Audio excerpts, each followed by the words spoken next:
So you've done a lot of consulting and training in your career, as well as being in the trenches. Somebody calls you up and says, hey, I want to sell my company in the next 2 or 3 years.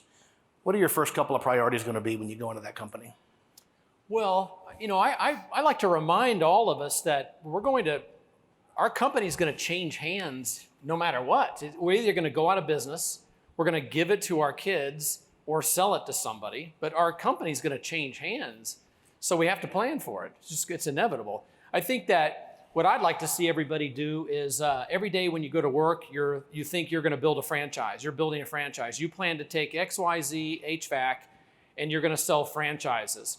So when you sell franchises, you have to have a written operations manual that indicates who comes to work when and how you answer the phone and how you do everything.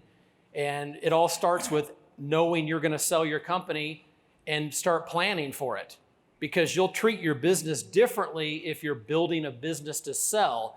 If you don't sell it for some reason, you've built a great business. But you have to think every day, I'm selling this place. And how much can you get for it? You want to look into something called discounted cash flow. That's what a lot of people use when they value a company, and it's easy to find that all over the internet. But I think unless your company is ready to be sold, it's too early to think about what you could get for it. You want to think about, would anybody buy this franchise? Would they want my company as a franchise?